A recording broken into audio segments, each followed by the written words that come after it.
Hello student. तो आज का ये वीडियो हम क्लास 12th स्टूडेंटों के लिए बना रहे हैं। मैं आपको बता दूं तो बहुत सारे ऐसे स्टूडेंट हैं जिनको रिएक्शन बिल्कुल समझ में नहीं आते। वो सोच रहे हैं कि सर हमें उतना इंपॉर्टेंट रिएक्शन बता दीजिए जिसको हम तैयार कर लें और वहीं से पेपर में आए। तो उसीलिए हमने आज कमजोर स्टूडेंटों के लिए 10 महत्वपूर्ण अभिक्रियाओं को यहां पर लेकर हाजिर है। वन शॉट ये वीडियो होने वाला है अभिक्रिया का। मैं याद रखिएगा, मैं ये कह दे रहा हूं पहले ही, पेपर में यहीं से आएंगे दोस्त। तो जितने भी क्लास 12th के स्टूडेंट हैं जो सच में चाहते हैं एक अच्छा नंबर केमिस्ट्री में स्कोर करना, वो सभी इन सभी 10 महत्वपूर्ण रिएक्शन को जरूर तैयार करेंगे। आइए एक एक करके स्टार्ट करते हैं। अब बिना देर किए हम शुरू करेंगे। ठीक है, तो पहला हमारा आता है केनिज़ारो अभिक्रिया। अच्छा, हम स्टार्ट करने से पहले एक और बात हम बता दे रहे हैं। देखिए, आप पर डे बहुत सारी चैनलों से आप पढ़ाई कर सकते हैं या करते भी होंगे, मुझे नहीं पता। बट अगर आप पढ़ाई कर रहे हैं कभी अलग सब्जेक्ट की कभी अलग सब्जेक्ट की, तो वो पढ़ाई करिए, मुझे कोई दिक्कत नहीं है। बशर्ते मैं कहना चाहूंगा कि आज हमने इंपॉर्टेंट रिएक्शन पर वीडियो अगर ला दिए हैं तो यह मिस नहीं करना है, इसको जरूर तैयार कर लेना है। क्योंकि बहुत ज्यादा एनालिसिस करने के बाद ये 10 महत्वपूर्ण रिएक्शन को आपको हम बता रहे हैं, वो भी पूरे किताब से। तो ये बड़ी बात है दोस्त। समझ तो रहे होंगे ना?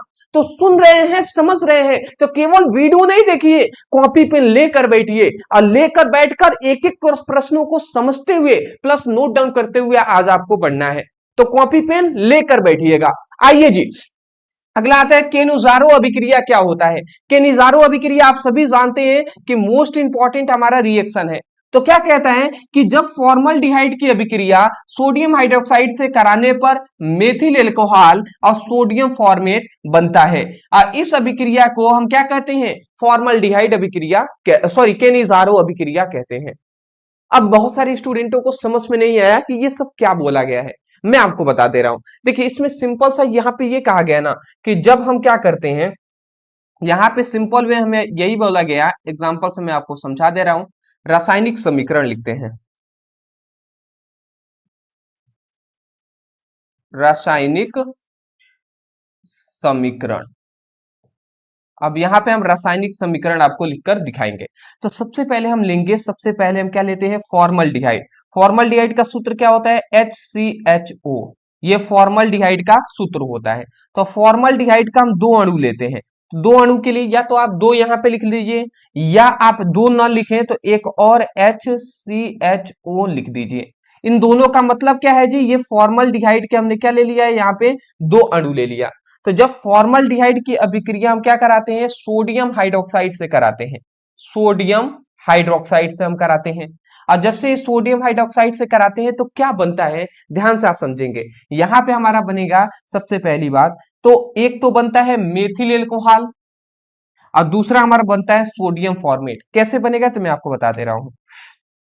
यहाँ पे होता ये है दोस्त कि जो हमारा यहां से ये इतना, यहां से सबसे पहले इतना हमारा निकलता है। क्या निकला? देखिए, एक कार्बन और एक दो तीन हाइड्रोजन। तो एक कार्बन निकला और तीन हाइड्रोजन निकले, तो CH3 यहां से निकलता है। समझ रहे हैं ना? C और तीन हाइड्रोजन है तो CH3 निकला, और यहां से हमारा निकलता है OH। तो यही CH3 और OH ये हमारा मेथिल एल्कोहल बन गया। बाकी क्या बचा? बाकी यहाँ पे बचा Na बचा हुआ है। फिर देख लीजिए, यहाँ पे कार्बन है, यहाँ पे H है, यहाँ पे दो ऑक्सीजन है। ठीक है, तो सोडियम फॉर्मेट यहाँ पे बनता है। तो इसको क्या लिख सकते हैं? NaCOOH। ठीक है, NaCOOH ये हमारा इस तरीके से हम लिख सकते हैं। तो ये हमारा क्या हो गया? इसी अभिक्रिया को हम क्या कहते हैं जी? सोडियम, मतलब इसी अभिक्रिया को केनिज़ारो अभिक्रिया कहते हैं। तो इस बात को आपको याद रखना है। तो हमने क्या बताया है? हमने ये बताया कि जब आप फॉर्मल्डिहाइड की अभिक्रिया सोडियम हाइड्रोक्साइड से कराते हैं तो हमें मेथिल एल्कोहल का निर्माण होता है और सोडियम फॉर्मेट का भी निर्माण होता है। बट सोडियम फॉर्मेट को हम अगर सही स्ट्रक्चर से लिखें तो हम इस तरीके से सोडियम फॉर्मेट को लिखते हैं। ठीक है, इस तरीके से लिखते हैं। अरे वो भी बात एक ही है, ठीक है, एक ही बात है। बस सोडियम फॉर्मेट का सही स्ट्रक्चर इस तरीके से लिखा जाता है, तो इसीलिए हमने ये स्ट्रक्चर दिखा दिया है। अब कैसे क्या हुआ मैं आपको फिर से एक बार समझा दे रहा हूं, क्योंकि पहला रिएक्शन है और केवल बहुत सारे बुद्धिमान स्टूडेंट होंगे जिनको समझ में आ गया होगा। बट बहुत सारे ऐसे भी स्टूडेंट हैं जिनको थोड़ी तकलीफ हो रही होगी क्योंकि रिएक्शन समझ में नहीं आता उनको। तो अभी उनके लिए मैं आपको समझा रहा हूं बेसिक से। देखिए यहाँ पे सबसे पहले CH3 निकला है, ये समझ रहे हैं ना। तो यहाँ से CH3 निकला और यहाँ से OH निकला है, तो CH3OH बन गया। तो ये हमारा क्या बना है, इसी को कहते हैं मेथिल एल्कोहल। ये क्या बना है जी, तो मेथिल एल्कोहल ये हमारा बना हुआ है। ठीक है, अब बचा क्या है, तो देखिए अब बचा है यहाँ पे, देखिए अब क्या बचा, तो एक हाइड्रोजन बना है, तो सी, देखिए यहाँ पे हम लिख सकते हैं HCOONA लिख सकते हैं कि नहीं। पहले H को लिखा गया है तो H को, फिर C लिखा है तो देखिए C लिख दिए हैं, दो ऑक्सीजन है तो दो ऑक्सीजन, फिर यहाँ पे सोडियम है तो सोडियम। इसी को कहते हैं सोडियम फॉर्मेट। इसको क्या कहते हैं जी, सोडियम फॉर्मेट। ठीक है, तो मैं आशा करता हूं कि आप सभी को समझ में आ रहा होगा। इसको कहते हैं फॉर्मल डिहाइड। ये हमारा फॉर्मल डिहाइड का अणु है जी। तो आशा करता हूं आप समझ के होंगे, वही लिखा गया है। यहाँ पे क्या बातें लिखी गई हैं, यही लिखा गया है कि फॉर्मल डिहाइड की अभिक्रिया सोडियम हाइड्रोक्साइड से कराने पर मेथिल एल्कोहल और सोडियम फॉर्मेट का निर्माण होता है, और इस अभिक्रिया को केनिजारो अभिक्रिया कहते हैं। पहली बात समझ में आ गया, स्क्रीनशॉट ले लीजिए, आगे बढ़ेंगे। ठीक है, चलिए जी, इतनी बातें अगर आपको समझ में आ गई है तो बहुत ही अच्छी बात है। ठीक है, आते हैं जी, आगे बढ़ते हैं। अब देख लीजिए, अब दूसरा हमारा आता है स्मीट अभिक्रिया। स्मीट अभिक्रिया क्या होता है, ध्यान से समझिएगा, समझ में आ जाएगा। सिंपल सा है, हमने क्या लिखा है कि सब जब एसिटिक अम्ल की अभिक्रिया हाइड्रोजोइक अम्ल से कराने पर मेथिल एमीन बनता है, और इसी अभिक्रिया को स्मीट अभिक्रिया कहते हैं। अब देखिए यहाँ पे हमने क्या बताया गया, यहाँ पे हमें ये बात बताया गया, रासायनिक समीकरण। अब यहाँ पे हमें क्या बातें बताई गई, हमें बताया गया कि एसिटिक अम्ल को लेना है। अब एसिटिक अम्ल का सभी का सूत्र तो आपको पता ही होगा, क्या होता है जी, CH3COOH। ये एसिटिक अम्ल का सूत्र है, याद रखिएगा। तो एसिटिक अम्ल की क्रिया हाइड्रोजोइक अम्ल से कराने पर, तो हाइड्रोजोइक अम्ल का क्या सूत्र होता है, N3H। N3H ये हाइड्रोजोइक अम्ल है। तो एसिटिक अम्ल की क्रिया हाइड्रोजोइक अम्ल से हम कराते हैं तो क्या बनता है, तो सबसे पहले ध्यान से समझेंगे। सबसे पहले यहां से हमारा, देखिए एक कार्बन और दो ऑक्सीजन है ना, तो एक कार्बन और दो ऑक्सीजन को O2, तो कार्बन डाइऑक्साइड यहाँ से निकल जाता है, निकल जाएगा। फिर यहाँ पे देखिए तीन नाइट्रोजन है ना, तीन नाइट्रोजन, नाइट्रोजन की संख्या तीन है, तो इसमें से दो नाइट्रोजन N2 करके यहाँ से बाहर निकल जाता है, ये भी गैस रूप में बाहर निकल गया।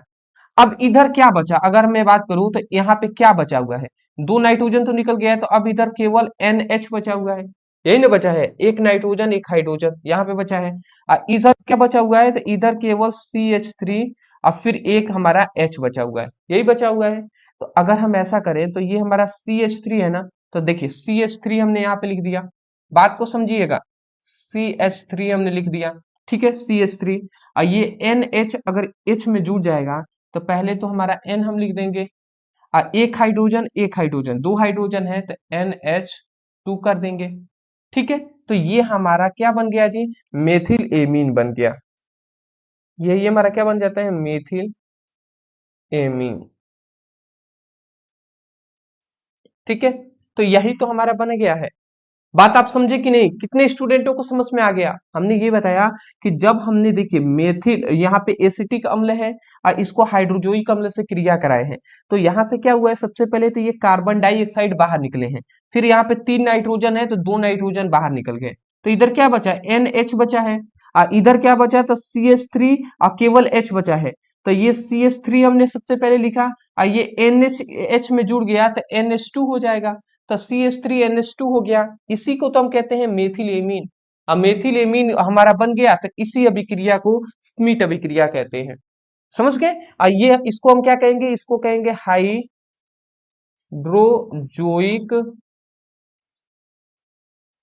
अम्ल। ये हाइड्रोजोइक अम्ल है, और ये हमारा क्या है जी, तो ये हमारा क्या है, एसिटिक अम्ल।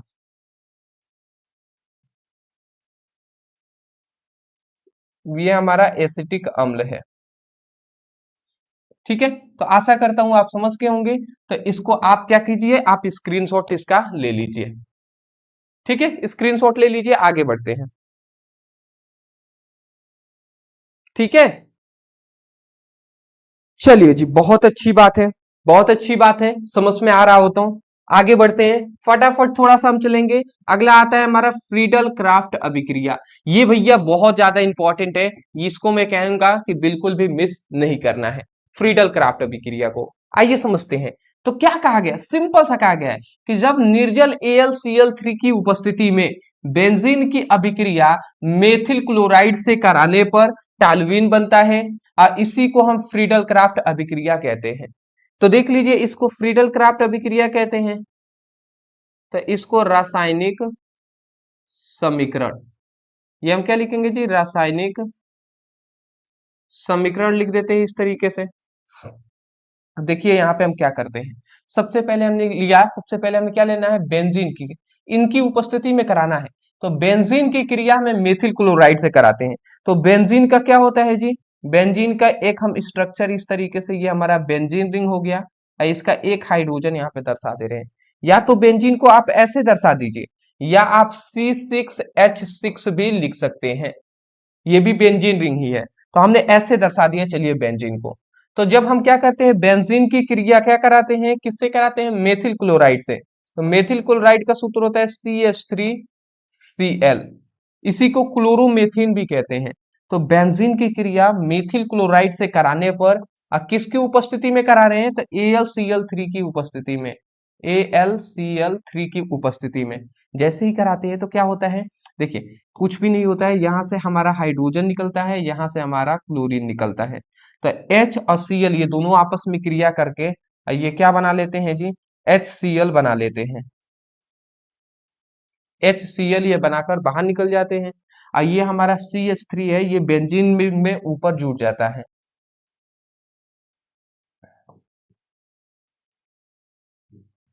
तो ये हमारा बेंजीन के ऊपर CH3 जुड़ गया। तो ये इसी को हम क्या कहते हैं, इसको हम कहते हैं टालुइन। इसको हम क्या कहते हैं जी, टालुइन कहते हैं। ये हमारा क्या है, ये हमारा क्लोरोमेथेन है। ये क्या है, क्लोरो,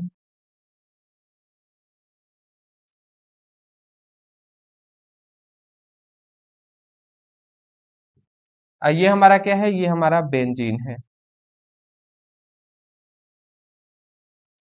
तो आशा करता हूं आप समझ के होंगे कि जब बेंजीन की क्रिया क्लोरोमेथेन से कराने पर क्या बनता है, टालुइन बनता है, और इसी अभिक्रिया को फ्रीडल क्राफ्ट अभिक्रिया कहते हैं। तो यही बात यहाँ पे हमने लिखा हुआ है। क्या लिखा है जी, क्या हमने लिखा है, एक बार और सुन लीजिए।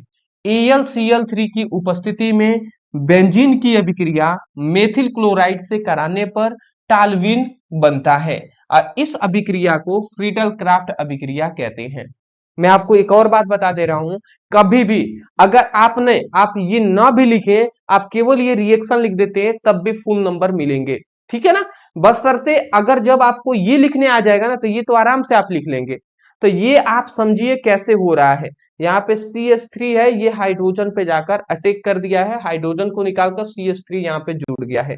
तो इसको टालविन कहते हैं। ठीक है, चलिए स्क्रीनशॉट सबको याद रखना है आप सभी को। ठीक है, आइए अगला हमारा आते हैं क्वेश्चन की ओर। अगला हमारा आता है बूटस फिटिंग अभिक्रिया। अब कोई ऐसा तो कह ही नहीं सकता कि मतलब ये बूटस फिटिंग अभिक्रिया पूछा नहीं गया है, आपके किसी न किसी सेट में आपको बूटस फिटिंग अभिक्रिया मिल जाएगा। तो आइए देख लेते हैं जी, इसमें क्या पूछा गया है, इसमें कहा गया है कैसे बनेगा।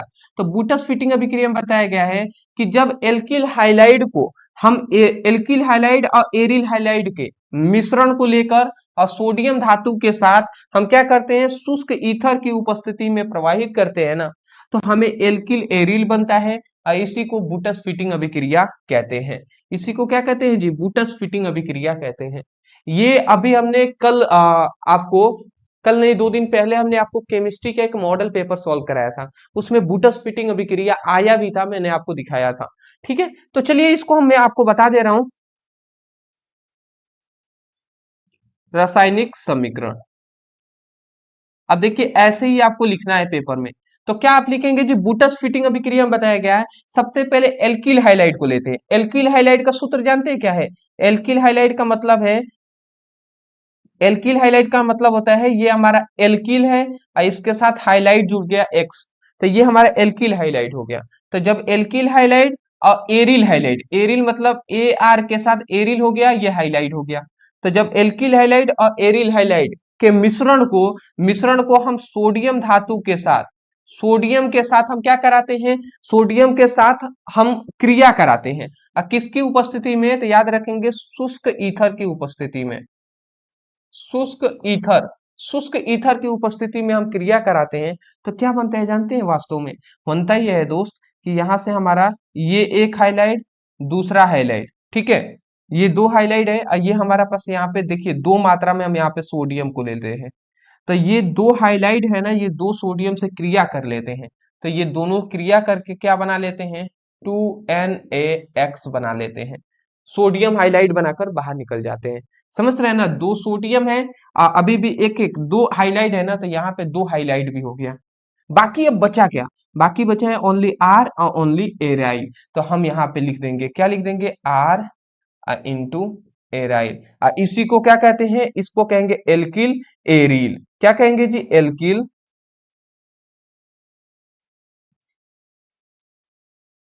Alkyl aryl. तो इस तरीके से ये आप बोल देंगे। ये हमारा क्या है जी? ये हमारा एल्किल हाइलाइड है, एल्किल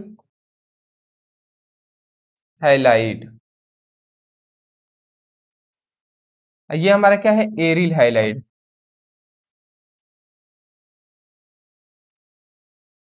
ये हमारा क्या है? Aryl halide. तो एल्किल हाइलाइड है, ये एरिल हाइलाइड। इसको सोडियम के साथ शुष्क ईथर की उपस्थिति में क्रिया कराते हैं तो एल्किन एरिल बनता है और इसी को हम बूटस फिटिंग अभिक्रिया कहते हैं। मैं आशा करता हूं आपको समझ में आया होगा कि कैसे कैसे ये हुआ है। आसानी से एक एक हम बता रहे हैं आपको समझाकर। इस पर एग्जाम्पल आप दे सकते हैं, इस पर एग्जाम्पल बहुत ही अच्छा आप दे सकते हैं। जैसे क्या दे देंगे? एल्किल की जगह पर क्या ले लेते हैं? जैसे हमने यहाँ पे CH3 ले लिया, ठीक है, हाइलाइट की जगह पर मान लेते हैं क्लोरीन ले लिया, तो CH3Cl मतलब एल्किल हाइलाइट की जगह पर एक एग्जांपल हमने क्या लिया है? मेथिल क्लोराइड या क्लोरोमेथेन भी कह सकते हैं, ठीक है। अब इसको हम प्लस यहाँ पे दर्शाते हैं और ये क्या है? एरिल हाइलाइट है। तो एरिल का मतलब क्या है? एरिल मतलब होता है कोई बेंजीन रिंग हो, ठीक है, अब बेंजीन रिंग के साथ कोई हाइलाइट जुड़ा हो, जैसे ये Cl है, बेंजीन रिंग के साथ जुड़ गया है, तो ये हमारा क्लोरोबेंजीन हो जाएगा, ठीक है। और इसको हम सोडियम धातु के उपस्थिति में क्रिया कराते हैं। किसकी उपस्थिति में? शुष्क ईथर की उपस्थिति में। शुष्क ईथर की उपस्थिति में कराएंगे तो क्या होगा दोस्त? हम इतनी अभी बात जानते हैं कि ये हमारा एक क्लोरीन यहाँ से निकलेगा और एक क्लोरीन यहाँ से, दो क्लोरीन, जैसे दो हाइलाइट निकले थे वैसे ही ये दोनों हाइलाइट निकल जाएंगे। किसके साथ? सोडियम धातु के साथ। किसके साथ निकलेंगे जी? इस सोडियम के साथ निकल जाएंगे। तो ये हमारा क्या बन जाएगा? 2NaCl, सोडियम क्लोराइड बनकर बाहर निकल गया। अब बचा क्या? CH3 बचा है और ये हमारा बेंजीन रिंग। तो बेंजीन रिंग के ऊपर ये हमारा बेंजीन रिंग है और इसके ऊपर अब क्या जुड़ जाएगा? CH3 हमारा जुड़ जाएगा, ठीक है। तो ये हमारा क्या हो जाएगा? CH3 जुड़ गया। तो इसी को हम क्या कहते हैं? इसी को हम टॉलुईन कहते हैं।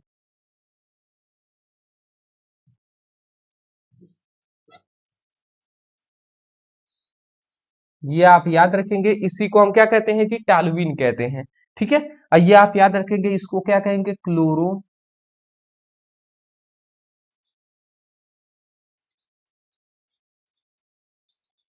क्लोरोमेथेन। और ये हमारा क्या है जी? ये आप याद रखें, क्लोरोमेथेन है, ये क्लोरोबेंजीन है, ये क्लोरोबेंजीन,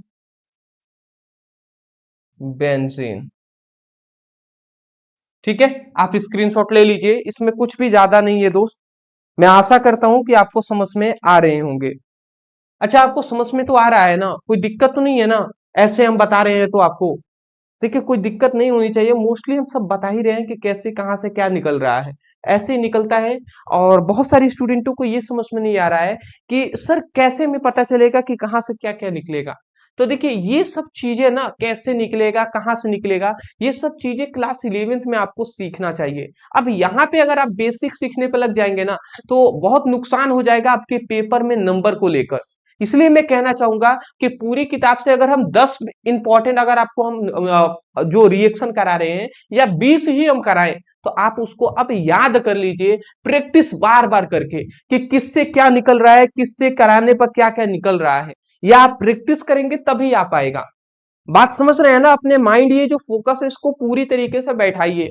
और दूसरी एक और बात बता दे रहे हैं, यहाँ पे जैसे एल्किल हाइलाइट का, तो आपको पता होना चाहिए एल्किल हाइलाइट का स्ट्रक्चर क्या होता है। ये हमने क्लोरोमेथेन का है, तो क्लोरोमेथेन या इसी को मेथिल क्लोराइड भी कहते हैं, तो पता होना चाहिए कि मेथिल क्लोराइड का सूत्र क्या होता है। जब तक ये नहीं पता होगा तब तक बहुत दिक्कत होगा। जैसे ये क्लोरोबेंजीन का सूत्र है, तो आपको पता होना चाहिए क्लोरोबेंजीन का सूत्र, बेंजीन रिंग के ऊपर Cl होता है, या इसी को बेंजीन क्लोराइड भी कहते हैं। तो ये जितना आप प्रैक्टिस करेंगे, याद करेंगे, उतना बेहतर आपके लिए है। स्क्रीनशॉट ले लिए है ना? चलिए आगे बढ़ते हैं। अगला हमारा आता है रीमन टीमन अभिक्रिया, इसी को राइमर टीमन अभिक्रिया भी कहते हैं। अब देखिए ये इतना भी आसान नहीं है फॉर्मूला, रिएक्शन पर ध्यान से समझिएगा, समझ में आ जाएगा। कह रहा है कि जब फिनॉल, ध्यान से समझेंगे, जब फिनॉल में क्लोरोफॉर्म मिलाकर, ठीक है, मिलाकर सोडियम हाइड्रोक्साइड के साथ गर्म करते हैं ना तो एसिटिक एल्डिहाइड बनता है। इसी अभिक्रिया को हम रीमन टीमन अभिक्रिया कहते हैं। आइए हम एक बार समझाने का प्रयास करते हैं आपको, ध्यान से समझेंगे। रासायनिक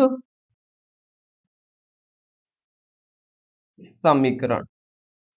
अब रासायनिक समीकरण में सबसे पहले क्या लिखेंगे कि सबसे पहले आप फिनॉल लेंगे, ठीक है।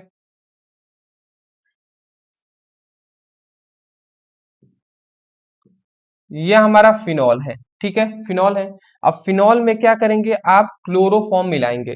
फिनॉल में क्या करते हैं, आप क्लोरोफॉर्म मिलाएंगे। अब क्लोरोफॉर्म का बहुत सारे स्टूडेंटों को सूत्र नहीं पता होगा, CHCl3 होता है। तो ये हमारा क्लोरोफॉर्म हो गया। तो जब फिनॉल में आप क्लोरोफॉर्म मिला देंगे और उसके बाद इसमें आप क्या करेंगे, सोडियम हाइड्रोक्साइड से क्रिया कराएंगे। सोडियम हाइड्रोक्साइड का सूत्र आपको पता होना चाहिए, NaOH, सोडियम हाइड्रोक्साइड होता है।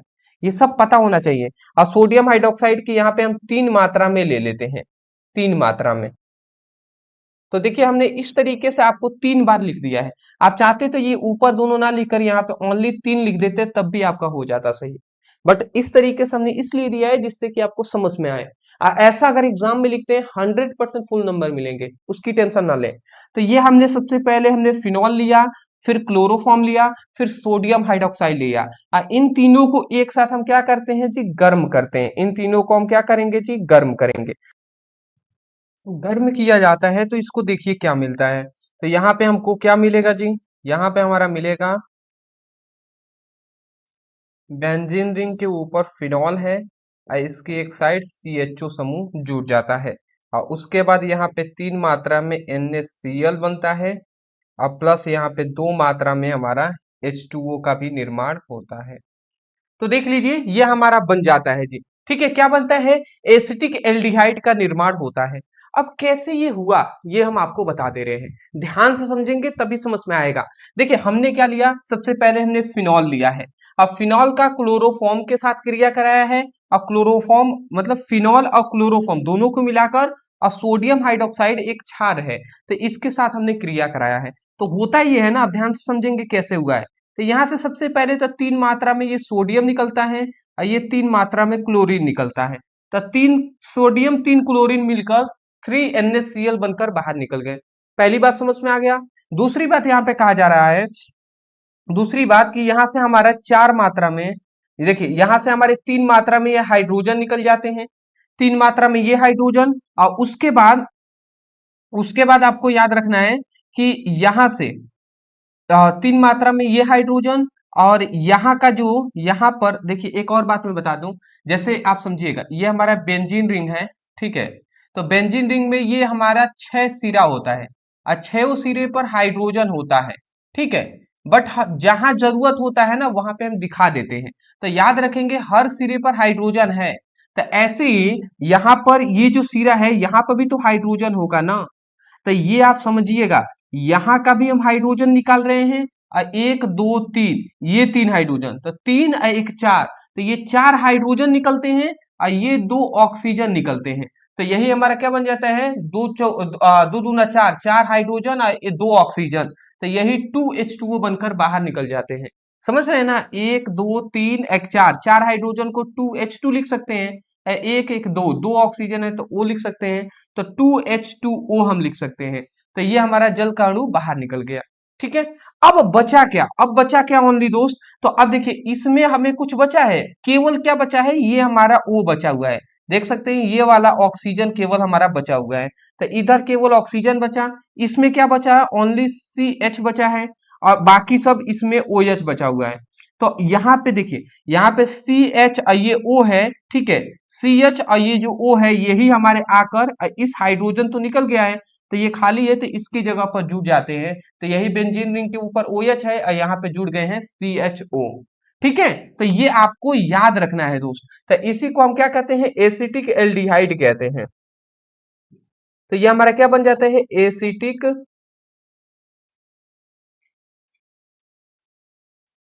एल्डिहाइड। तो एसिटिक एल्डिहाइड का ये क्या होता है, निर्माण होता है। ठीक है, ये हमारा क्या है, सोडियम हाइड्रोक्साइड है, ये एक मजबूत क्या है, क्षार है। ठीक है, ये हमारा क्या है, तो ये हमारा क्लोरोफॉर्म है, क्लोरोफॉर्म है। ये हमारा क्या है जी, तो ये हमारा बेंजीन, सॉरी फिनॉल है।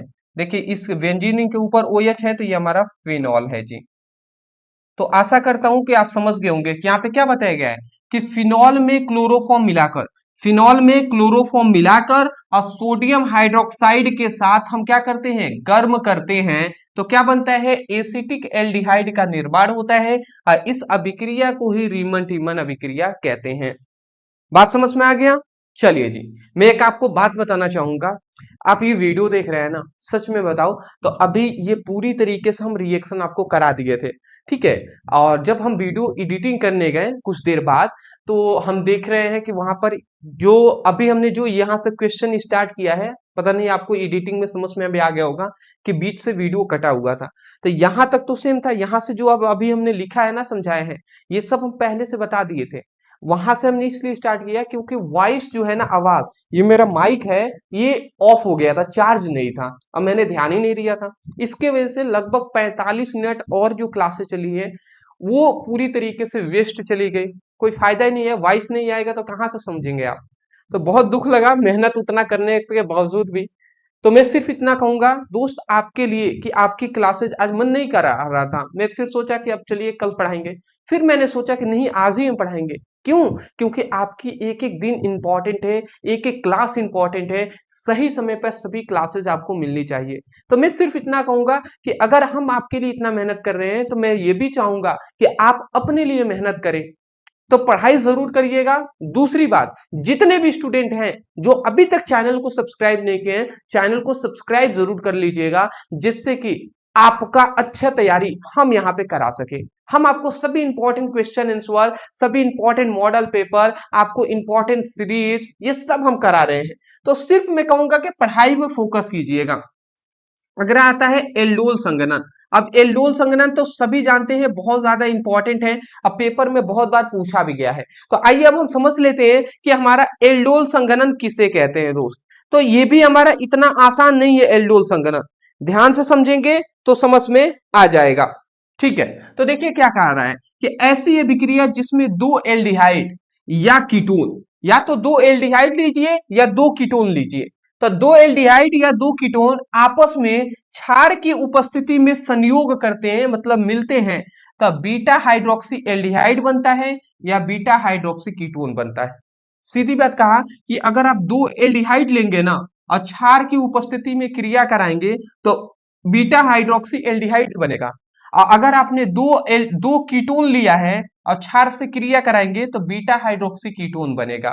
ठीक है, और इसी अभिक्रिया को एल्डोल संघनन कहते हैं। तो आइए हम दो एल्डिहाइड लेकर समझा देते हैं, पहले दो एल्डिहाइड लेकर हम बताते हैं जी। तो हम यहाँ पे लिखेंगे रासायनिक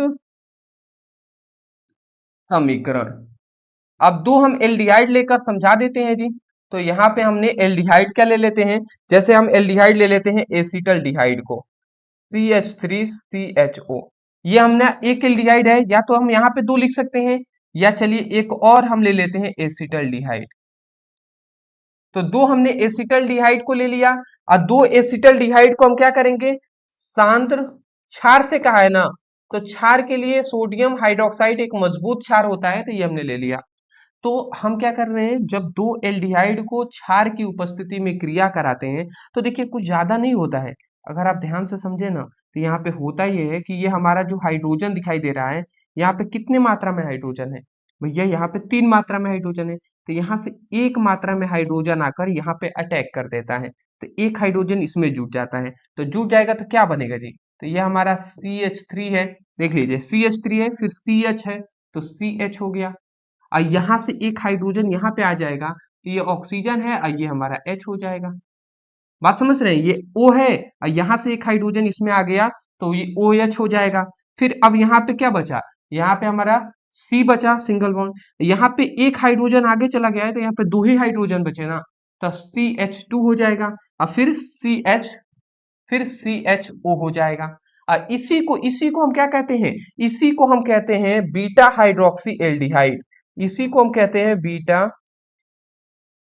हाइड्रोक्सी एल्डिहाइड। बताइए, बीटा हाइड्रोक्सी एल्डिहाइड समझ में आ गया ना। ये क्या है, एसिटल्डिहाइड है, ठीक है, एसिटल्डिहाइड। तो ऐसे ही आपको समझ में आएगा, सब चीजें हम करा रहे हैं ना, कोई ज्यादा हार्ड तो नहीं लगा ना, ऐसे ही आपको याद रखना है, ठीक है। आगे बढ़ते हैं, अदर और भी आपको हार्ड हार्ड न्यूमेरिक का अभी रिएक्शन मिलने वाले हैं, तो वो रिएक्शन सबको आपको करना है। एक और चीज मैं आपको बताना चाहूंगा, जितने भी स्टूडेंट, बहुत सारे स्टूडेंट हैं जो हमसे कह रहे थे कि सर हमें सभी पूरी केमिस्ट्री की हमें अच्छा तैयारी करना है, केवल केमिस्ट्री नहीं फिजिक्स की भी। तो वो हमसे कह रहे थे कि सर हमें इंपॉर्टेंट आप मॉडल पेपर में जितना जितना 10 साल का प्रश्न पूछे गए हैं, उसमें जो जो क्वेश्चन बार बार पूछे गए हैं, जो हमारे पेपर के लिए इंपॉर्टेंट है, जहां से बोर्ड एग्जाम 2027 में पूछा जाएगा प्रश्न, वो सभी प्रश्न हमें बता दीजिए। वो इंपॉर्टेंट परिभाषा, नियम, डेरिवेशन, सिद्धांत, अभिक्रियाएं, ये सब आप हमें एक जगह बता दीजिए। तो उसीलिए इस प्रॉब्लम को मैं सोचा कि कैसे हम दूर करें, तो इसी के लिए मैंने खुद अपना एक टॉपर नोट्स तैयार कर दिया है आप सभी के लिए। ये टॉपर नोट्स आपको हम क्या दे रहे हैं, आपको 3 हमने टॉपर नोट्स तैयार किए हैं। एक पूरी आपकी फिजिक्स की, एक आपकी केमिस्ट्री का, एक आपको किसका जी, एक आपको केमिस्ट्री के साथ साथ और आपको एक हमने हिंदी की नोट्स तैयार कर दिए हैं। ये 3 सब्जेक्ट का हमने टॉपर नोट्स तैयार कर दिए हैं। तो मैं आपको बताना चाहूंगा कि जितने भी स्टूडेंट अभी तक टॉपर नोट्स को नहीं लिए हैं, भारी मिस्टेक कर रहे हैं। ये मिस्टेक अगर आप कर रहे हैं तो बहुत बड़ी आप नुकसान कर रहे हैं। मैं बता दूं, यहीं से पेपर में अगली बार भी आया था, टॉपर नोट्स हमने दिया था, तो इस बार हमने इस नोट्स को अपडेट करके न्यू हमने टॉपर नोट्स तैयार किए हैं, जिसमें कि 2026 जब बोर्ड एग्जाम हुआ था, तो उसमें जो प्रश्न पूछे गए हैं वो भी सब हमने ऐड कर दिया है। ये आपको ओनली कितना में जी, 199 में फिजिक्स केमिस्ट्री दोनों के चैप्टर वाइज आपको टॉपर नोट्स दिया जा रहा है। इससे ज्यादा क्या होगा जी। अगर आप हिंदी का भी टॉपर नोट्स लेते हैं, तो हिंदी का तो 99 है, बट अगर आप फिजिक्स केमिस्ट्री और हिंदी तीनों का जो नोट्स लेते हैं, तो 300 नहीं बल्कि 249 में आपको तीनों के टॉपर नोट्स मिल जाएंगे। तो आपको इस टॉपर नोट्स को जरूर लेना है अगर सच में आप चाहते हैं एक अच्छा नंबर स्कोर करना। तो आपको इस टॉपर नोट्स के लेने के लिए नंबर आपको दिखाई दे रहा है, इस नंबर पे व्हाट्सएप पे मैसेज कर लीजिएगा। वहां पे स्पष्ट रूप से कहिएगा क्लास 12 फिजिक्स केमिस्ट्री और हिंदी की टॉपर नोट चाहिए। जैसे ही आप मैसेज करते हैं, तुरंत आपको एक स्कैनर दिया जाएगा, उस पर पेमेंट करेंगे, तुरंत आपके व्हाट्सएप पर पीडीएफ नोट्स जो है टॉपर नोट्स सेंड कर दिए जाएंगे। तो मैसेज कर लीजिएगा, ठीक है ना। चलिए, समझ गए हैं इतनी बात, तो बहुत अच्छी बात है। आइए जी, अगला हमारा आता है क्रॉस एल्डोल संघनन।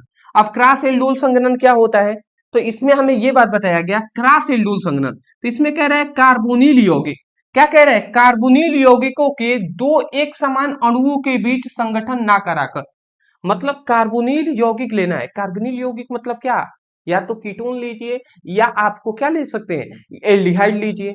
तो दो एल्डिहाइड लें या दो कीटोन लें, परंतु वो दोनों अणु एक समान अणुओं के बीच नहीं होना चाहिए, एक समान अणु नहीं होना चाहिए।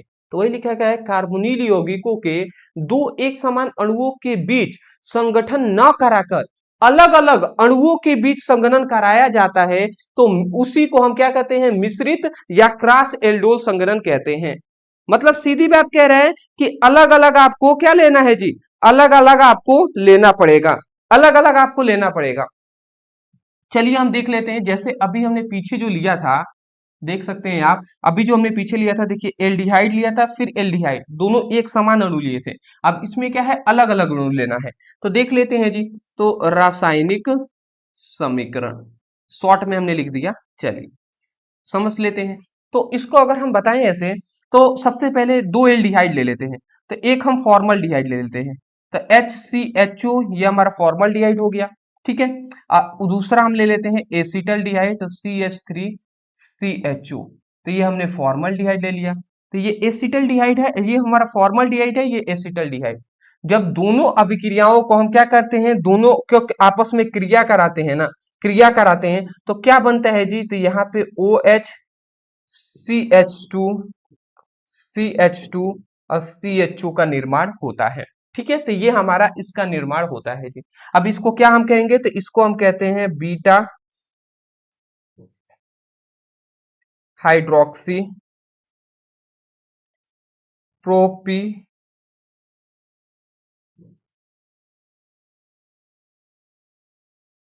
प्रोपियोनल डिहाइड, बीटा हाइड्रोक्सी प्रोपिनल डिहाइड, ये आप याद रखिएगा। अब मैं आपको बता दे रहा हूं कैसे क्या हुआ है, मैं आपको बता देता हूं।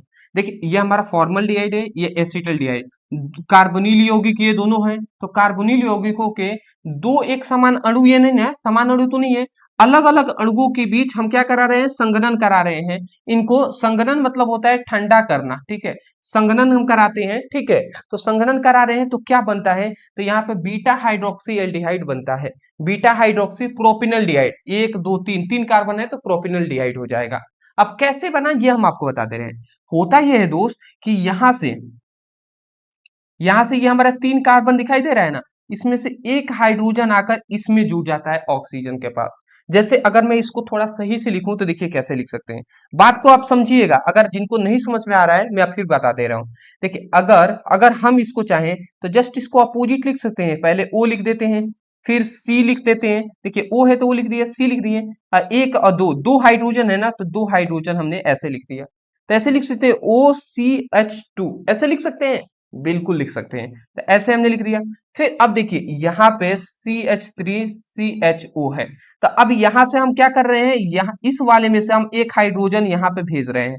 तो जब ऑक्सीजन में एक हाइड्रोजन जुड़ेगा, तो आप ही बताइए, ऑक्सीजन में एक हाइड्रोजन जुड़ेगा तो ये हमारा क्या बनेगा, OH बनेगा। सबसे पहली बात, ये इसमें से एक गया तो ये OH हो जाएगा, O और इसका H, तो OH हो गया। फिर यहाँ पे CH2 है तो ये CH2 हम लिख देंगे। फिर अब यहाँ पे क्या बचा, CH, अब यहाँ पे भी तो दो ही हाइड्रोजन बचे ना, तो फिर यहाँ पे भी हम CH2 लिख देंगे, और फिर CHO है तो ये CHO हमने लिख दिया। तो वही तो चीजें बन रहा है, इसका नाम क्या है जी, बीटा हाइड्रोक्सी प्रोपिनल डिहाइड। ऐसे ही ये रिएक्शन हुआ है। वास्तव में इसको थोड़ा सा सीधा करके हमने अच्छे से लिख दिया है, यहाँ पे समझने के लिए उल्टा भी आपको बताकर समझाना पड़ता है। इसी को अगर हम ना संरचना संरचना बनाकर समझाते तो अच्छा समझ में और भी आता। बट चलिए आपको समझ में आ गया ना, तो ये हमारा है फॉर्मल्डिहाइड, ये हमारा क्या है फॉर्मल्डिहाइड, ये हमारा क्या है एसिटल्डिहाइड।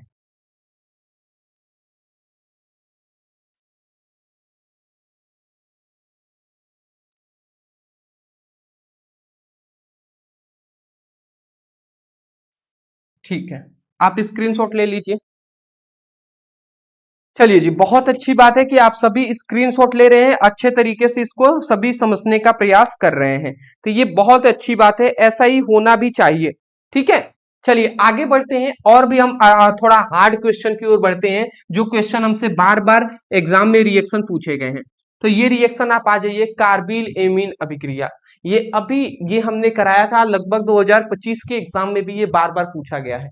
तो कार्बिल एमीन अभिक्रिया देख लेते हैं। तो इस ये थोड़ा हार्ड भी है, ध्यान से समझिएगा। इसमें हमें ये बताया जाता है कि क्लोरोफॉर्म को प्राथमिक एमीन और एल्कोहलिक KOH विलयन के साथ हम क्या करते हैं, गर्म करते हैं। तो एक दूधिया युक्त और विषैला मतलब जहरीला पदार्थ बनेगा जिसका नाम है फेनिल आइसोसाइनाइड बनता है। इसी अभिक्रिया को कार्बिल एमीन अभिक्रिया कहते हैं। अब कैसे ये बना समझ लेते हैं जी। तो समझने के लिए क्या करेंगे, तो सबसे पहले हम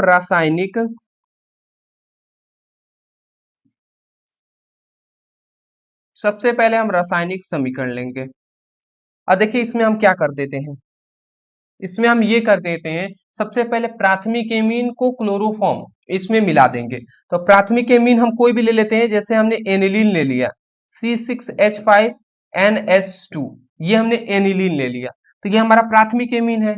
इसको क्लोरोफॉर्म मिला लेंगे, तो क्लोरोफॉर्म का सूत्र क्या होता है, CHCl3। ये सब फॉर्मूला पता होना चाहिए कि प्राथमिक एमीन एक एनिलीन होता है, तो ये हमने ले लिया। क्लोरोफॉर्म का सूत्र ये होता है, तो पता होना चाहिए। इसके बाद हम क्या मिलाएंगे इसमें, KOH के साथ, KOH विलियन के साथ हम क्या करते हैं, इसकी क्रिया कराते हैं। अब KOH विलियन हमें यहाँ पे 3 मात्रा में लेना है, तो या तो हम यहाँ पे 3 लिख दें, या हम इसी को 3 बार लिख दें, KOH अब फिर एक और KOH, 3 मात्रा में हमने ले लिया। ऐसे हम इसलिए लिख रहे हैं कि उससे कि आपको समझ में आए कैसे क्या हुआ है। ठीक है, तो जैसे ही हम इसकी कराते हैं तो बात समझिए क्या बनता है। सबसे पहली बात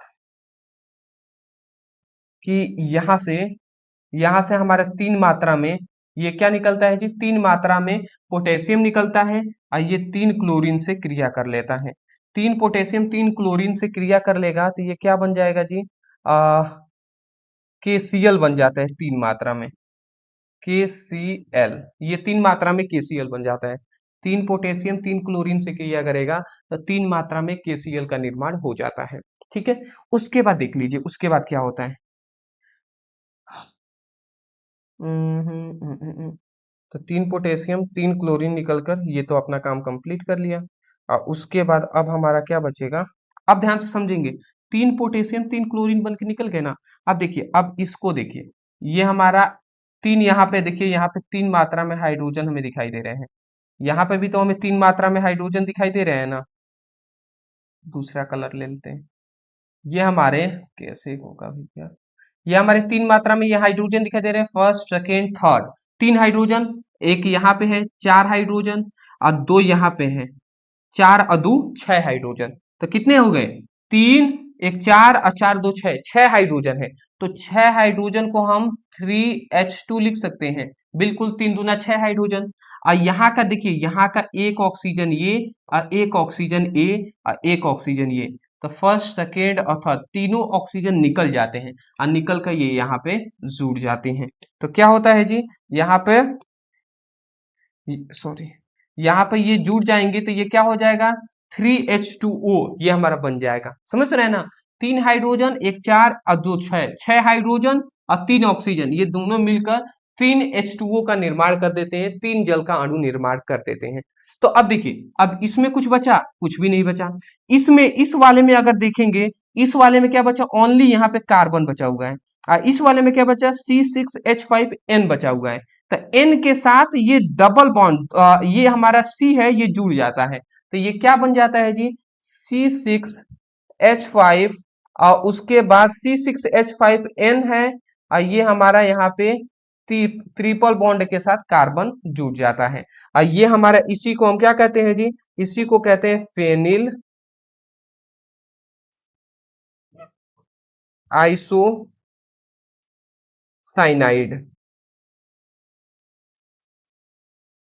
फेनिल आइसोसाइनाइड का निर्माण हो जाता है। ठीक है, तो इसको फेनिल आइसोसाइनाइड कहते हैं। और उसके बाद यहाँ पे देख लीजिए, ये हमारा क्या है, एक मजबूत ये हमारा क्षार है जिसको हम पोटेशियम हाइड्रोक्साइड कहते हैं। ये हमारा क्या है, क्लोरोफॉर्म है।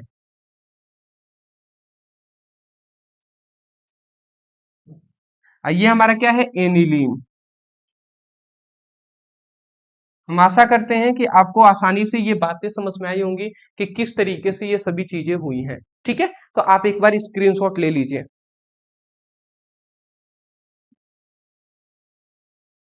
ले लीजिए स्क्रीनशॉट। चलिए जी, अगला हमारा क्वेश्चन आता है, हेलोफॉर्म अभिक्रिया। मैं कह सकता हूं स्पष्ट रूप से, अगर मैं कहूँ ना, तो इस पूरी रिएक्शन में से सबसे हार्ड कोई रिएक्शन है तो वो हेलोफॉर्म अभिक्रिया है। हेलोफॉर्म अभिक्रिया बार बार पेपर में पूछ लिया जाता है। अब इसी पर थोड़ा ज्यादा फोकस करिएगा तभी समझ में आएगा, ठीक है ना। आइए हम समझ लेते हैं हेलो फॉर्म अभिक्रिया। तो क्या कह रहा है कि एथिल एल्कोहल अथवा एसिटल्डिहाइड अथवा एसीटोन, मतलब इन तीनों में से कोई एक ही लेना है, या तो एथिल अल्कोहल लीजिए या एसिटल्डिहाइड या एसीटोन, इन तीनों में से एक कोई लीजिए और इसका क्या कीजिए, आयोडीन और क्षार के साथ क्रिया करा दीजिए। तो आयोडीन और क्षार के साथ क्रिया कराएंगे तो पीले रंग का एक आयोडोफॉर्म बनता है और इसी अभिक्रिया को हेलोफॉर्म अभिक्रिया कहते हैं। आइए हम इसको रिएक्शन देकर आपको समझाते हैं। सबसे पहली बात हम लिखेंगे रासायनिक समीकरण। अब बाबू ध्यान से समझिएगा तब समझ में आएगा। सबसे पहले हम क्या ले लेते हैं, एथिल एल्कोहल हम यहाँ पे ले लेंगे, ठीक है। यहाँ पे कोई भी आप ले सकते हैं, तो हम आपसे ये कह रहे हैं कि एथिल एल्कोहल, एसिटल्डिहाइड और एसीटोन, इनमें से कोई ले सकते हैं। तो मैं एथिल एल्कोहल ले लेता हूं। तो हम एथिल एल्कोहल अगर लेते हैं तो ये क्या बन जाएगा जी, C2H5OH, ये हमारा एथिल एल्कोहल हो गया। एथिल एल्कोहल हमने ले लिया तो इसको आयोडीन के साथ और क्षार के साथ क्रिया कराएंगे। तो एथिल एल्कोहल को हमने ले लिया तो आयोडीन के साथ क्रिया कराते हैं। तो जो हमारा आयोडीन है इसकी मात्रा हम 4 मात्रा में लेंगे। तो या तो आप सिंपल सा 4I2 लिख दीजिए, या इसी को आप समझिएगा तो हमारा I2 है, तो एक I2 को केवल आई से लिख सकते हैं ना, ये I2 है तो 2 आयोडीन है, इसका मतलब I सिंगल बॉन्ड I है। तो इसकी तरीके से 4 लेना है तो 4 बार इस तरीके से लिखना पड़ेगा। तो यही हम यहाँ पे लिखेंगे दोस्त, ये हमारा, ये हमें लिखना पड़ेगा तभी समझ में आएगा। ये I सिंगल बॉन्ड I है, फिर I सिंगल बॉन्ड I है और फिर I सिंगल बॉन्ड I है। तो देख लीजिए ये 4 बार हमने ये लिया हुआ है, ठीक है। उसके बाद अब क्या लेते हैं, एक मजबूत हम क्षार लेंगे, कोई भी क्षार ले सकते हैं, पोटेशियम हाइड्रोक्साइड या सोडियम हाइड्रोक्साइड, ये दोनों ही मजबूत क्षार होते हैं। तो एक हमने सोडियम हाइड्रोक्साइड एक क्षार ले लिया। अब जो सोडियम हाइड्रोक्साइड क्षार लेंगे ये 6 मात्रा में लेंगे। तो या तो आप यहाँ पे 6 लिख दीजिए, या इससे अच्छा है, इससे लाख गुना अच्छा है कि आप इस तरीके से सोडियम हाइड्रोक्साइड ये 6 बार आप इस तरीके से लिख दीजिए। 2 हो गया, 3 हो गया, 4 हो गया, 5 हो गया और ये 6 हो गया। 6 बार हमने हाइड्रोक्साइड ले लिया, सोडियम हाइड्रोक्साइड। और इसकी जब हम क्या कराते हैं, क्रिया कराते हैं, तो अब देखिए क्या मिलता है। तो मिलता ये है ना दोस्त हमें कि यहाँ पे सबसे पहले ये हमारा सोडियम निकलता है, ये हमारा क्या निकलता है, ये हमारा सोडियम निकलता है, ठीक है। और सोडियम जो है ये एक, यहाँ से देखिए सोडियम सब नहीं निकलेंगे, यहाँ से 5 सोडियम निकलेगा, ओनली 5, ओनली कितने जी, ओनली 5 सोडियम निकलेगा, फर्स्ट सेकेंड थर्ड फोर्थ 5, ठीक है। 1 2 3 4 5, 5 सोडियम निकलता है। और 5 ही यहाँ से क्या निकलते हैं जी, 5 सोडियम और 5 इसमें से आयोडीन यहाँ से निकलते हैं। ये 5 आयोडीन निकलते हैं, 1 2 3 4 5, 5 आयोडीन निकलेंगे। तो 5 सोडियम 5 आयोडीन निकलेंगे। तो आप देख लीजिए क्या बनाते हैं, 5 सोडियम 5 आयोडीन निकलेंगे तो ये 5, इस तरीके से हम लिख देंगे 5Na। तो ये इस तरीके से हमारे बना देंगे, सोडियम आयोडीन ये 5 निकल गए हैं, ठीक है। उसके बाद प्लस हम करेंगे, प्लस, इसके बाद ये हमारा इतना हो गया ना। अब देखिए अब यहां से और क्या निकल रहा है, और यहां से हमारा निकलता है कि यहाँ पे ये हमारे, यहाँ पे ये हमारे हाइड्रोजन दिखाई दे रहे हैं आपको, एक हाइड्रोजन। देखिए हम यहाँ पे सभी को जोड़ रहे हैं, 2 हाइड्रोजन, 3 हाइड्रोजन, ठीक है। फिर यहाँ पे देखिए ये हमारा 4 हाइड्रोजन, फिर हमारा यहाँ 5 हाइड्रोजन और फिर ये हमारा 6 हाइड्रोजन। तो ये 6 हाइड्रोजन यहाँ से निकलते हैं। फिर यहाँ से हमारा एक 7 हाइड्रोजन, 7 हाइड्रोजन हो गए ना, और ये 5 में से, और यहाँ से हम 3 हाइड्रोजन यहाँ से लेते हैं। यहाँ से याद रखेंगे, यहाँ से भी 3 हाइड्रोजन हमने लिया हुआ है। तो 1 2 3 4 5 6 7 और 7 और यहाँ से 3 हाइड्रोजन लिए हैं। तो 10 हाइड्रोजन हो रहे हैं। 10 हाइड्रोजन यहाँ से हम लेते हैं और यहाँ से 5 ऑक्सीजन लेते हैं, 3 4 5, तो 5 यहाँ से लेते हैं। तो 10 हाइड्रोजन को 5H2 लिख सकते हैं और 5 ऑक्सीजन को O लिख सकते हैं, तो 5H2O बन जाता है। समझ रहे हैं, ये 6 ऑक्सीजन, फिर 7 और 7 3 10, 10 हाइड्रोजन निकलते हैं तो 5H2 लिख दिए। एक दो तीन चार पांच ऑक्सीजन निकले तो ये ओ लिख दिए, तो 5H2O हमारा निकल गया। ठीक है, अब हमारा बचा क्या?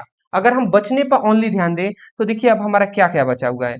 अब हमारा ओनली ये बचा हुआ है। अब यहाँ पे एक और चीज बन जाता है, मैं आपको बता दे रहा हूं, एक और चीज यहाँ पे बनता है HCOONA, सोडियम फॉर्मेट बनता है। कैसे बना ये भी आप समझिएगा। दो चीजें तो आपको निकालकर ये तो समझा दिए। अब देखिए ये क्या बचा है। अच्छा यहाँ पे बचा क्या है अगर मैं आपसे बताऊं, तो यहाँ पे दो मात्रा में कार्बन बचा हुआ है, यहाँ से 3 हाइड्रोजन निकल गए हैं ना, तो 2 अभी भी हाइड्रोजन बचे हुए हैं। और यहाँ पे देख लीजिए एक ये ऑक्सीजन बचा हुआ है। ठीक है, और इतना बचा हुआ है, और ये आई 3 मात्रा में आई बचे हुए हैं, और नीचे देखेंगे तो यहाँ पे सोडियम और एक ऑक्सीजन बचा हुआ है। अच्छा अगर हम इसको चाहें तो हम इसको क्या लिख सकते हैं, इसको आप ही बताइए हम क्या लिख सकते हैं। इसको हम चाहें तो 2 कार्बन है तो CH और CH इस तरीके से लिख सकते हैं। देखिए अभी भी 2 हाइड्रोजन है, सॉरी 2 कार्बन है और 2 ही हाइड्रोजन है। ठीक है, और ये O है तो O हमने लिख दिया। ठीक है, ये समझ रहे हैं ना। तो आपको हमने यहाँ पे दिखा दिया कि दो एक दो तीन इस तरीके से हम लिख सकते हैं। तो हम यहाँ पे ये कह रहे हैं कि देखिए इसको हम इतना ले लेते हैं, देखिए यहां से निकालेंगे तो क्या निकलेगा, एक सी एच सी फिर O, O, Na, ये हमारा निकलता है। देखिए ये क्या निकल रहा है, मैंने इसी को तोड़कर इसमें से जो बचा हुआ है इसी को तोड़ के ऐसे लिखा है। तो हमने क्या लिखा है, HCOONA, ये सब हमारे निकलते हैं HCOONA, सोडियम फॉर्मेट बनकर निकल जाते हैं। तो अब ओनली हमारे यहाँ पे क्या बचा, ओनली हमारे यहाँ पे बचा CH बचा है ना, इधर CH बचा है, तो ये CH है, यहाँ पे CH बचा है, और एक दो तीन ये 3 आयोडीन बचे हुए हैं। तो यही हमारा यहाँ पे बन जाता है, क्या बन जाता है, लास्ट वाला CH के साथ I3 का निर्माण हो जाता है। CH के साथ I3 का निर्माण हो जाता है, ये CH के साथ I3 है तो ये हमारा निर्माण हो जाता है। और इसी को हम क्या कहते हैं जी, इसी को आइडोफॉर्म कहते हैं।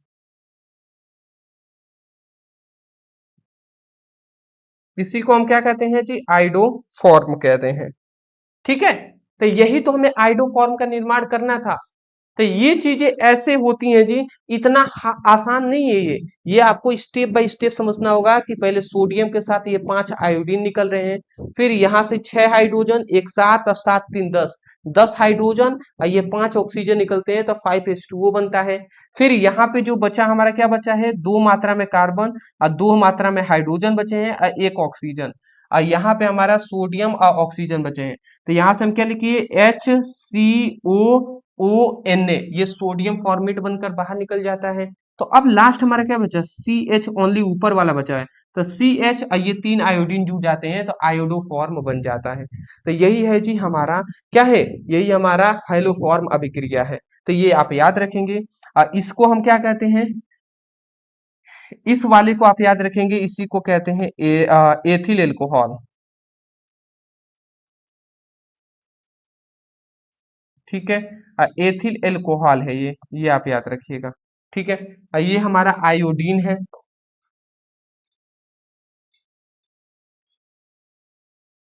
ठीक है, ये सोडियम हाइड्रोक्साइड है। तो मैं आशा करता हूं कि आपको ये जो हमने रिएक्शन कराया है आपको आसानी से समझ में आ गई होंगे। तो ये था जी हमारा रिएक्शन, मैं आशा करता हूं हमारे प्रत्येक स्टूडेंट को बहुत ही आसानी तरीके से समझ में आए होंगे। देखिए रिएक्शन जितनी आप प्रैक्टिस करेंगे उतना ही आपको आएगा। मैं आपको स्पष्ट रूप से एक रियल बात में बता दूं, आपके पूरी किताब का अगर आपको केमिस्ट्री में पढ़ना है पूरी किताब के रिएक्शन, तो आपके पूरी किताब में कम से कम आपको, कम से कम मैं कह रहा हूं कि 20 आपको इंपॉर्टेंट रिएक्शन तो पढ़ने ही होंगे। तो अभी तो हमने केवल 9 कराया है, अभी 11 और रिएक्शन है जिसको आपको नेमिंग रिएक्शन केवल बताना भी जरूरी है। ठीक है, तो इसके लिए मैं चाहता हूं कि आप अगर और 11 जो न्यूमेरिकल बचे हुए हैं इसको अगर आप देखना चाहते हैं तो आप पार्ट 2 के लिए डिमांड कीजिएगा। तो सभी स्टूडेंट कमेंट में हमें लिखिएगा, क्या लिखेंगे, क्लास 12 रिएक्शन पार्ट 2, क्या लिखेंगे, क्लास 12 रिएक्शन पार्ट 2 वीडियो लाइए, इतना मैसेज कर दीजिएगा कमेंट सेक्शन में। मैं जरूर जितना डिमांड आएगा आप सभी का उस डिमांड के अनुसार मैं आपके लिए वीडियो लाऊंगा। अगर 30-35 स्टूडेंट भी हमें कह देते हैं कमेंट सेक्शन में तो मैं बिल्कुल लेकर आऊंगा। बट ऐसा नहीं करना है। बहुत सारे स्टूडेंट, बहुत गंदी आदत ये है कि एक ही कमेंट को बार बार करते रहते हैं, तो ये अच्छी बात नहीं है। एक स्टूडेंट एक ही कमेंट करे, बट करें जिससे कि, और जितना हो सके वीडियो शेयर भी कर दीजिए अपने सभी कम से कम 5 दोस्तों के पास। मैं ज्यादा नहीं कहता, 5 दोस्तों के पास शेयर कर दीजिएगा, बशर्ते काम हो जाएगा। जितने स्टूडेंट टॉपर नोट्स लिए नहीं लिए हैं, हर हालत में ये टॉपर नोट्स लें, और हर हालत में टॉपर नोट्स लेकर इससे पूरी पढ़ाई अपना कर लें, तैयार कर लें। अगर जिनका सपना है 90% लाना, 95% लाना, ये टॉपर नोट से ही आएंगे जी। तो चलिए, नंबर आपको दिखाई दे रहा है, मैसेज कर लीजिएगा। Thank you so much video को इतना प्यार और सपोर्ट देने के लिए, हमें इतना प्यार सपोर्ट करने के लिए। चैनल पे नए हैं, सब्सक्राइब जरूर कीजिएगा। Thank you ji, thank you.